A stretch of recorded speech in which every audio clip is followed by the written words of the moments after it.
नमस्कार, मैं सचिन दीक्षित एक बार फिर से आप सभी के सामने हाजिर हूँ। संपूर्ण महाराष्ट्र में लॉकडाउन लगा दिया गया है, वो भी कड़क लॉकडाउन। अब इस लॉकडाउन में वो सारे नियम पारित होंगे, वो सारे नियम लागू हो चुके हैं जिन नियमों को हम कड़क लॉकडाउन कह सकते हैं। इस कड़क लॉकडाउन के माध्यम से आपको घर से निकलना से लेकर आपकी सारी व्यवस्थाएं बंद कर दी गई है। सार्वजनिक तौर पर पहले चालू थी।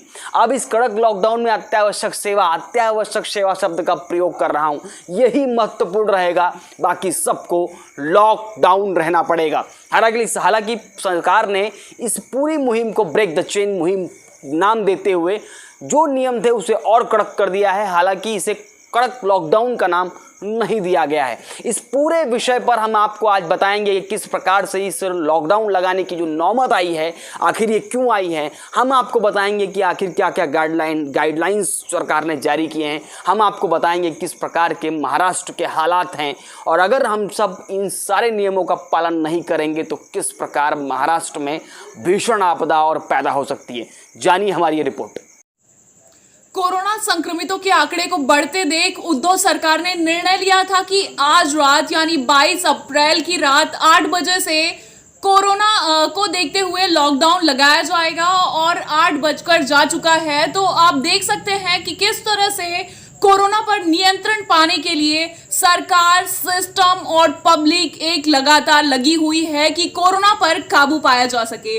लेकिन अब देखने वाली बात ये होगी कि जिस तरह से ब्रेक द चेन की मुहिम को लगातार चलाया जा रहा है, लगातार पाबंदियां बढ़ाई जा रही हैं, इन पाबंदियों को बढ़ाने का आखिरकार असर कितना होता है जमीनी स्तर पर, कोरोना के आंकड़े आखिर कितने कम होते हैं। अगर लगातार 1 मई के बाद भी 2 मई को इसी तरह से कोरोना के आंकड़े लगातार बढ़ते रहे तो अब समझ भी नहीं सकते हम और आप इस बात को कि कोरोना के आंकड़े किस हद तक बढ़ जाएंगे। हर कोई कोरोना के चपेट में आएगा, और जिस तरह से ऑक्सीजन की कमी, बेड की कमी और रेमडेसिविर इंजेक्शन की कमी की तादाद बढ़ती जा रही है, उस पर रोक लगाना काफी मुश्किल हो जाएगा। इसलिए अभी जो लॉकडाउन लगाया गया है, हमारी आप सभी से अनुरोध है कि बखूबी इस पर अमल किया जाए और बखूबी इसका पालन किया जाए। इसके अलावा इन सारी बातों के बीच में सवाल ये उठता है कि आखिर बात सांस की है। सांस के सवाल पर आखिर राजनीति क्यों की जा रही है, राजनीति जैसा बवाल आखिर सांस के सवाल पर क्यों किया जा रहा है। उम्मीद है कि इस बार जो भी लॉकडाउन लगाया गया है, इस पर तरह तरह की विपक्षी पार्टियां जो है वो आकर राजनीति नहीं कर एक साथ मिलकर कोरोना का कोई हल निकालेंगे। आखिरकार 1 साल से ज्यादा का समय बीत चुका है और सवाल उठना तो लाजमी है कि अब तक कोरोना से निजात पाने का कोई सलूशन क्यों नहीं ढूंढा गया है। आज रात 8 बजे से लॉकडाउन लग चुका है। कल रात सरकार द्वारा ये निर्णय लिया गया। जैसा कि आप सभी को मालूम है, महाराष्ट्र में हालात बेकाबू हैं। कोरोना के आंकड़े दिन ब दिन बढ़ते ही जा रहे हैं। हमें इस पर ध्यान देना चाहिए। लेकिन आप ये भी जान लीजिए कि हॉस्पिटैलिटी की क्या व्यवस्थाएं हैं। राज्य सरकार के लिए बहुत बड़ी चुनौती है, जिसकी वजह से लॉकडाउन का निर्णय लेना पड़ा। आइए जानते हैं लॉकडाउन को लेकर वो नए नियम क्या हैं। सरकारी ऑफिस में सिर्फ 15% कर्मचारी ही रह सकते हैं, पहले 50% था। शादी में से 25 लोग शामिल हो सकते हैं और शादी समारोह को सिर्फ 2 घंटे तक इजाज़त है। इस नियम को तोड़ने वाले को 50,000 रुपये का जुर्माना देना होगा।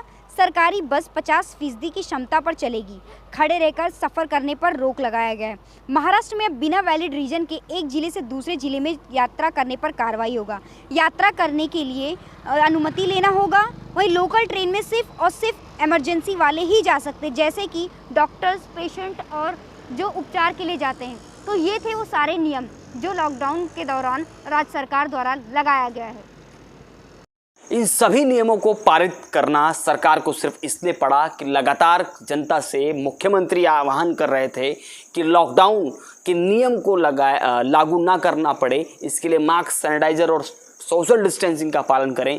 लेकिन कहीं ना कहीं जनता उन नियमों की धज्जियां उड़ा रही थी, जिसे देखते हुए आज ये नौबत आ गई है कि अब लॉकडाउन कड़क लगाना ही पड़ा। इसका असर किस प्रकार से होगा और कितनी राजनीति होगी, किस प्रकार धरातल पर इसका असर नज़र आएगा और कोरोना रूपी राक्षस कितना इसका वध हम कर पाएंगे, ये सब देखने वाली बात होगी। आने वाले समय में यदि 2 मई या आने वाले 5 मई तक इन सारे आंकड़ों पर जो लगातार 50,000 60,000 के आसपास आ रहे हैं, अगर इस पर काबू नहीं पाया गया तो निश्चित रूप से आने वाला समय अत्यंत भयंकर होगा। अब देखना यह होगा कि इन सभी कड़क लॉकडाउन का नतीजा किस प्रकार से आता है। घर पर रहिए, सुरक्षित रहिए और अपने आप को कोरोना रूपी राक्षस से लड़ाने के लिए सक्षम बनाइए। आज के लिए इतना ही, धन्यवाद।